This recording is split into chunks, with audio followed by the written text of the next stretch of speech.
What is going on, world? What's up, YouTube? It's Zero here. Today I'm bringing you guys a brand new episode of the 8 Below Show. Welcome everyone to 8 Below. Thanks for being here, guys, to the best entertainment related show here on YouTube. And I'm super excited about our episode here today. We have a lot of stuff to talk about, so let's get into it. We've talked on the YouTube channel in the past, guys, about Lost Planet, this being a franchise that I've always kind of stated as a kid-friendly Gears of War franchise, and unfortunately, up to this point, we've only gotten 3 Lost Planet games, and you could say that this was just a trilogy that was meant to be, or you can actually look at what might have happened here that we wouldn't or didn't at this point have gotten more of these games in the franchise. So what we're going to talk about in this first segment of the show is what happened to Lost Planet. So let's get into it. So guys, one thing that I think is important to mention here is when you look at the past of any franchise, there's usually a couple of reasons as to why that series continued or why it stopped, that being like the developers and publishers stopped making these games at the end of the day. And I think it can be attributed pretty much to the most recent game, that being Lost Planet 3, guys. This is a game that released in 2013, so we're going on 7 years ago at this point, guys. And so lots of questions here. You know, why haven't we seen a continuation of the Lost Planet franchise, a franchise that I really enjoyed? Lost Planet 3, in my opinion, was kind of not as good, obviously, as the first 2 games, but it was still in the Lost Planet, franchise, and so I would just have loved to see a continuation moving forward, even if it would have taken a totally, new storyline and things of that nature. But like I said, guys, typically speaking, it comes down to a couple of reasons. And number one, guys, being the reception. Now, a lot of times, publishers and developers, they look at the reception and they'll take that with a pinch of salt, especially if their sales are good. But if both of those things, that being the critical reception as well as the sales, are poor, then they may think twice about making a continuation of that particular franchise. So the reception, guys, of Lost Planet 3, the most recent of the Lost Planet games, received mixed reviews on all platforms, according to the review aggregation website Metacritic. In Japan, Famitsu gave the PlayStation 3 and Xbox 360 versions a score of 19, 18, 17, and 19 for a total of 33 out of 40, which isn't terrible. The Escapist gave the Xbox 360 version 3 stars out of 5 and called it a solid third-person shooter that is marred by some repetitive gameplay elements and a lack of depth with its mechanics and story.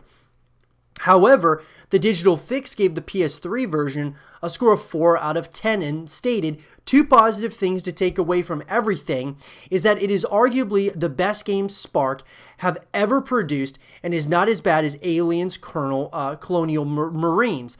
Digital Spy gave it a similar score of 2 stars out of 5 and said it was not a lost cause. There's some genuine emotion to be found in its storyline and a spattering of variety to its combat, but this is marred by unoriginal core gameplay and lackluster level design.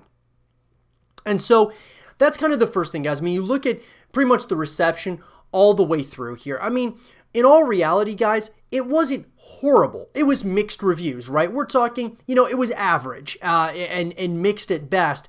And so, I mean, you look at like IGN, basically got 6.2 out of 10, which isn't terrible. It was okay. But okay a lot of times doesn't justify a continuation of any particular franchise. Lost Planet 3 sold 27,503 PlayStation 3 copies on the first week of being on sale in Japan, the lowest sales debut out of the numbered installments of the series. Reporting on its fiscal year, Capcom described the game's sales as below expectations due in part to intensifying competition in the European and US markets. So that's kind of number 2, guys. You have mixed reviews on top of pretty lackluster, below expectation, sales.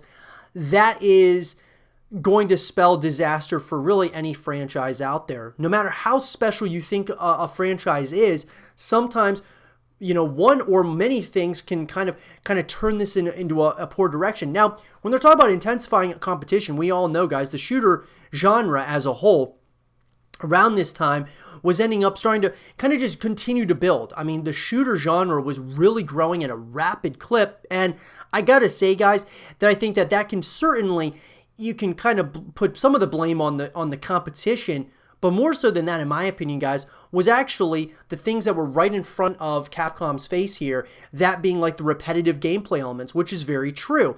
Lack of depth, as far as the story and such, the mechanics. And I thought that the marketing was really poor for Lost Planet 3. Lost Planet 1 and 2 I thought was great as far as the marketing was, but I don't remember much marketing at all when it came to Lost Planet 3. And so what I'm getting at is, I think that it was kind of set up for disaster from the very beginning because of the poor, simply because of, the poor, marketing that was put into place for this game. And then on top of that, of course, ends up having bad reviews or mixed, I should say, reviews. And then, of course, it just didn't sell as well as the other two. And then Capcom's probably working on their other bigger titles, obviously, out there. That being, of course, like Devil May Cry and Resident Evil. And so you got to think to yourself, would this game ever come back in the future? Well, guys, I don't think that all is lost as of quite yet. I think that there's a number of reasons why we should have, be optimistic. Number one is that you look at the reviews. Sure, they're not great, but they're not terrible either. And so what I'm saying is that I believe that when it comes to these franchises that don't have great critical reception and even they have lower than expected numbers as far as, from a sales perspective, that doesn't mean that it didn't sell well. It just means that it didn't sell as highly as, the publisher thought it was going to. So what I'm getting at is that they still made money at the end of the day, but it might just not have been as much money as Capcom was expecting. So what I'm getting at here is, if a lot of times when it comes to these types of franchises, it really comes down to the fan bases. The fan base has to be the ones that really voice their opinion on having a continuation of one of these franchises or beloved franchises. If some of you really enjoy Lost Planet as a franchise, as I did as well, we have to voice our opinion, stating that we want a continuation of this franchise moving forward. And I think there's a lot to be gained from a Lost Planet 4 moving into the next generation of consoles especially. But obviously, we got to keep our fingers crossed, and we have to be the ones voicing our opinion. You have to build a movement around this game if you really want to get it made. But let me know, guys, in the comment section below, do you guys want to see another Lost Planet game, or do you think they should just stick with the trilogy and leave it as is? Let me know what you guys think, and for more Lost Planet 4 content and videos, stay here with Zero TV. A horror classic is making a return, guys, and that being Candyman. This is a movie that's going to be coming out, and I'm going to give you guys all the things that we know so far about this movie at this point in time. So let's talk about it. So, guys, in an article that was written by Will Richards of NME, Candyman is the horror classic returns for a new decade. Following the return of the Halloween franchise in 2018, the latest legendary horror series set to return for a new decade is Candyman.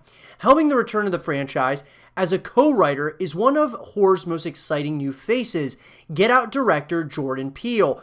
Peele has co-written the film alongside Win Rosenfeld and director Nia DaCosta. Peele has called the film a spiritual sequel to the 1992 original, which looks set to bypass the events of the two Candyman sequels, Candyman Farewell to the Flesh and Candyman Day of the Dead. So, Candyman release date. When will it hit cinemas? The film comes out in both the USA and UK on September 25th, 2020. So here's the question, guys. Obviously, I'm very excited about this. I'm excited that they're making a return to Candyman. I think it's going to be interesting to say the least. I think it might actually be a pretty special horror movie.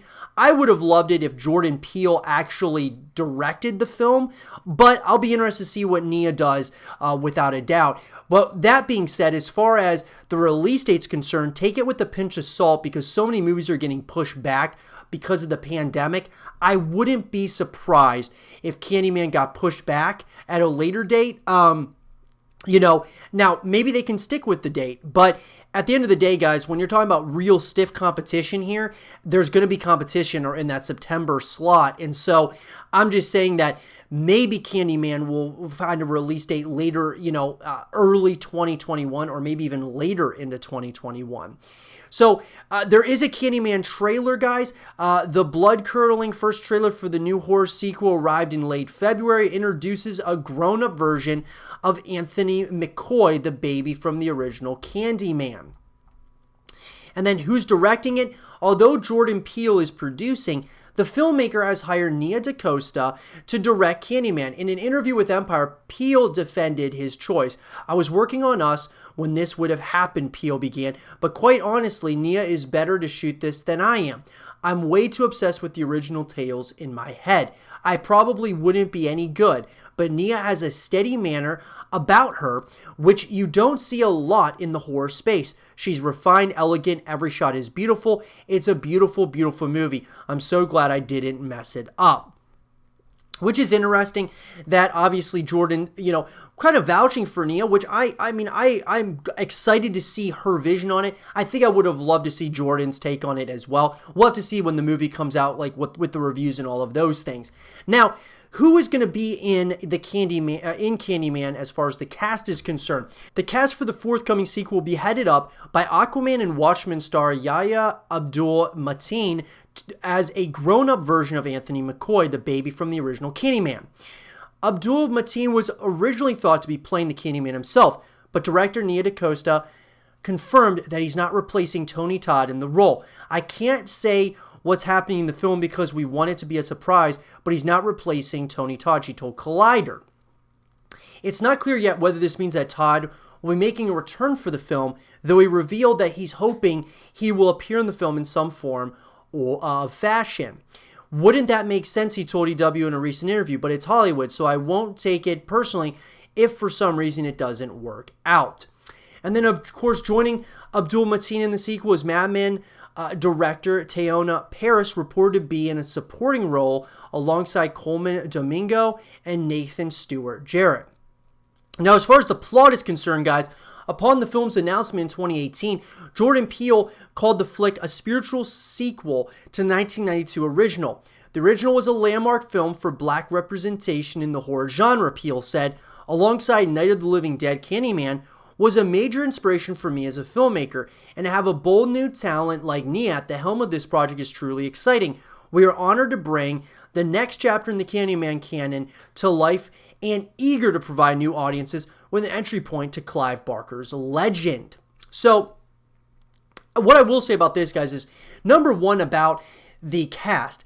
I'm not super familiar with any of these cast members, which I think makes this really exciting. And that's what's really great about horror movies, guys, is in the horror genre, you don't necessarily have to have, all of the big talent there for it to be a good movie. The horror genre, that's what makes it kind of so special, is that a lot of times people kind of get their start in the horror genre as far as from an acting perspective, and then they go on to make really great movies later on. As far as the sequel is concerned, guys, I just want there to be a lot of mystery. The film also looks set to tackle the issue of toxic fandom with Ian Cooper, the creative director of Jordan Peele's production company Monkey Paw, telling Deadline, "We talk a lot about fans and the idea of appeasing fans, and when you do that, and how do you do that, and when you do not do that, I think my issue with fandom is that it's really problematic. It's probably the most problematic thing facing the genre. It typically comes with a dogma that is abrasive and that is more resistant to change and permutation than you would think. I think what we're trying to do with Candyman is both to be mischievous in how we address the relationship to the first film, but also be very satisfying."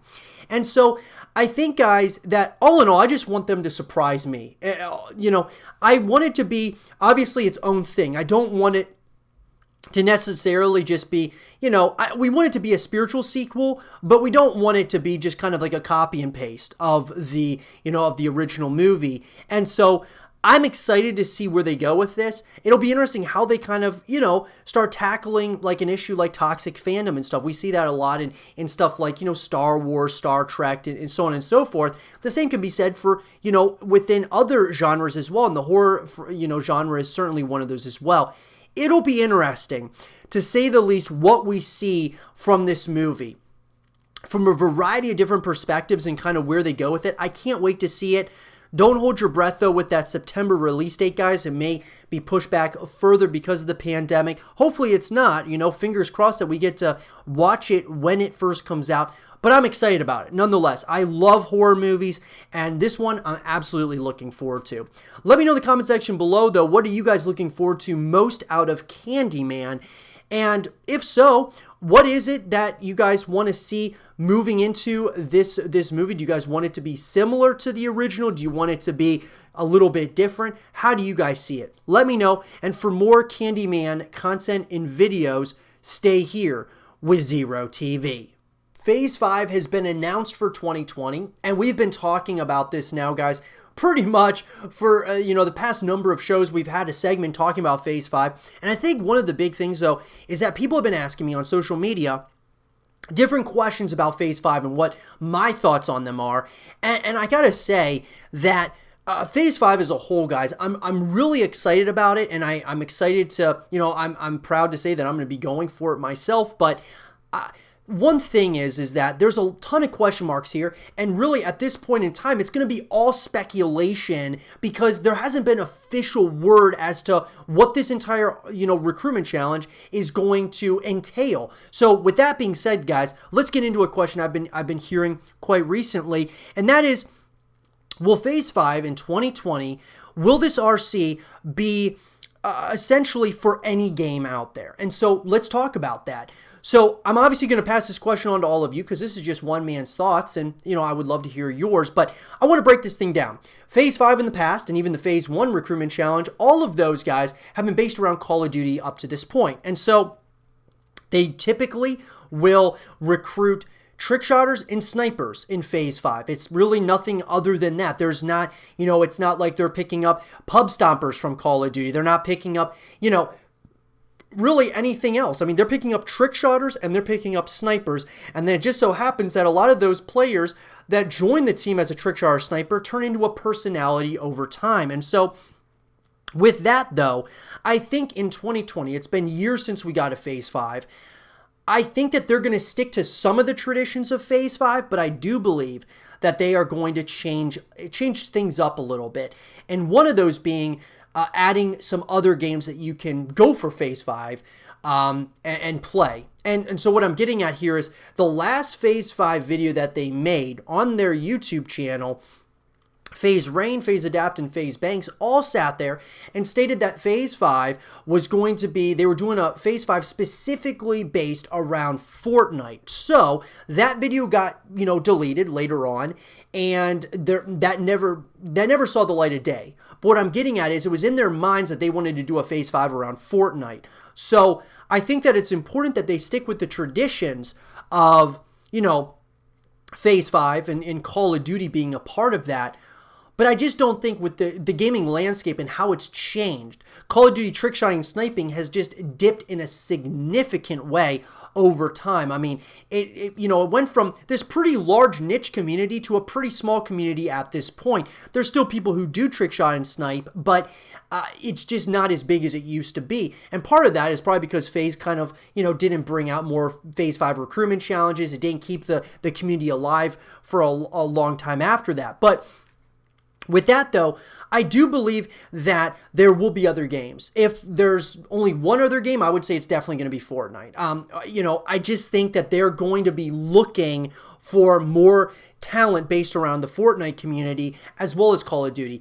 And when we talk about Call of Duty, what I do think that they're going to be kind of putting it out there that trick-shotting sniping is definitely something that they want to do. Now, we might be wrong about this, guys. They may say, we don't want to do trick-shot sniping at all. We want to focus specifically on Fortnite. That's obviously a possibility. I hope they don't do that because I think that this would create more opportunity for everyone out there, whether it's from Fortnite perspective or a Call of Duty perspective or other games out there as well. it would just create so much more opportunity for people who are trying to join one of the largest gaming teams in the world. And so theoretically, what I would like to see is, since we're talking 5 people are getting recruited, I'd like to see 1 trick shotter get recruited, 1 sniper, 1 streamer, 1 content creator, and then 1 like Fortnite player. And if you want to take the streamer and content creator out of there and you want to, like, you know, replace them with another Fortnite player or something, because maybe streamers and content creators or these 5 players may turn into that anyway, then that's fine. But I think it also gives opportunity for those of us who aren't, you know, really great at trick shotting, aren't really good at sniping, and aren't really great at trick shotting in Fortnite, or just really good at Fortnite in general. It gives other, you know, streamers and content creators a chance to join based on just having, you know, raw talent from a video perspective or just from, you know, a stream perspective. And so to answer the question in all, I would say yes. This recruitment challenge will be for other games outside of just Call of Duty. Now, is it going to be a lot of games? Is it just going to be 1 game? That'll be remain to be seen, but I would say there will be at least 1 other game that will be featured in Phase 5 outside of Call of Duty. But I do hope it sticks to the tradition still, where there is, you know, because this is what Phase 5 was built on, was trick shotting sniping in Call of Duty. But let me know, guys. Do you guys think that there will be, you know, other games featured in Phase 5 outside of Call of Duty? Let me know in the comment section below. And for more Phase 5 content and videos, stay here with Zero TV. We've talked on the YouTube channel about LA Noire and the possibility of a continuation of this franchise moving forward. Whether or not that's something that's going to happen or not is, you know, yet to be seen, guys. Obviously, you know, Rockstar hasn't told us even what their next title that they're working on right now is. The speculation, of course, is rampant that it is GTA 6. But with that, guys, I want to talk about LA Noire 2. There's been a lot of rumblings and talk that they would start moving forward with another LA Noire game. And I want to talk about everything that we want out of this game and everything pretty much, you know, included in that package. And with that, when I say we, I'm mainly talking about myself here, but I know some of you are probably going to agree with some of the opinions, and some of them you might not. I'd love to hear your things that you want to see in LA Noire 2 in the comment section down below. So let's get into it. So guys, the first thing with LA Noire, this kind of reminds me, this kind of feels like one of those franchises that could very well be like GTA, where each game in it is completely different from the first game.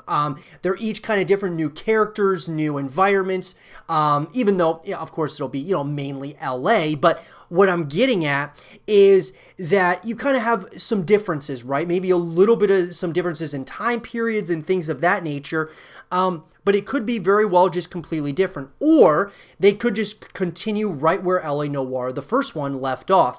And so for me, I want to be surprised here. Whether they continue the first game story or they go a totally different direction, I would be cool with either one of those. This is one of those franchises that I enjoyed. I didn't think I was going to, and I enjoyed it. And I kind of would be down to going, you know, along on the journey here. One thing that I really liked about LA Noire, guys, was just how it was just kind of a chill game to play. You know, you would sit down, you would have to like think at times, but a lot of times it was just kind of just like almost like mindless playing. You're just like kind of, you know, driving around, doing different things, you know, really. And there were times that you had to like obviously think, and there was, you know, different puzzles and things of that nature, which made it really interesting. But to me, more than anything, it was just like a really chill game. And I kind of want that once again in LA Noire 2. I'd like to have just kind of a chill setting and kind of have it where it's, you know, just a fun game to kind of go through, and you're experiencing these things and, you know, having all those different decisions that you can make and all those different questions as you're interrogating people. All of that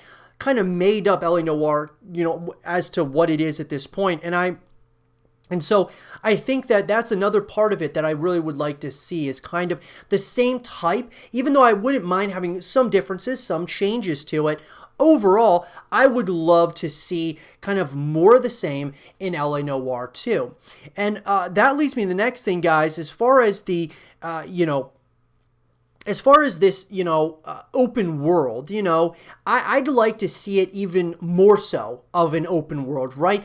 it kind of felt like at times that you could go into different shops and things of that nature, but it kind of felt more like, they wanted you, that being Rockstar, it wasn't so much exploration as it was, kind of the narrative. You were always trying to kind of continue following that narrative. And so for me, at least, I would really like to see LA Noire 2 have more of an open world feel where you can really explore and dive into this world. That's kind of more what I would like to see. And you're able to do that in the first one, but just on kind of a smaller scale. I'd like to have a really big scale here with LA Noire 2. Kind of really go all in, or all out for it, I guess you could say.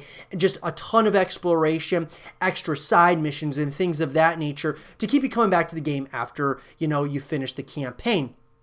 That leads me to the next thing, which is multiplayer and some co-op modes. Having modes, guys, that you can go into with your friends, playing multiplayer modes with multiple other people, whether it's by yourself or with like your friends or just other people on the internet. I think it's a game that could really do well with an online mode. Like, think of it this way. I mean, you got GTA Online, you've got Red Dead Online. Why not have LA Noire Online, or, LA Online or something like that? I think that would be really cool as well, especially in those time periods that they're dealing with in that game. That might be something to really think about for Rockstar, and maybe they already are. And, I mean, who knows if GTA 6 is the next game coming in, guys. Probably after that, you're most likely going to potentially get like a Max Payne 4, maybe an LA Noire 2 would be coming up next. I know Bully 2 recently was in the making, but then got, canceled. So who knows? LA Noire 2, if this is a game that's going to come out, it might be closer than we all might actually think. And that leads me, guys, into the next thing here is, having those new environments, new, enemies, new characters overall, whether they continue the story right from where LA Noire, the first one, left off, or they totally go into a new time period and all those different things. I'd like to see some new locations. I'd like to see some, new environments, as well as, even some new characters that you're introduced to and such. I think that really helps, kind of keep it fresh, that being like the game itself, keeping the game fresh, but also like making things different, even though it's still got the same core mechanics and things of that nature of the first game. You're kind of continuing, but you're changing things along the way, and but you still keep the DNA of what LA Noire is as a whole. So that's pretty much all the things that I want, guys, out of LA Noire 2. And I would love to hear from you guys. What is it that you guys want to see? And what do you guys want to get out of LA Noire 2 should this game ever come out? Let me know in the comment section below. And for more LA Noire 2 content and videos, stay here with Zero TV. And with that being said, everyone, I hope you guys did enjoy this episode of the 8 Below Show. And if you guys did, leave a thumbs up, subscribe if you're new, stay positive, and as always, I'll talk to you guys all in the next one. Peace.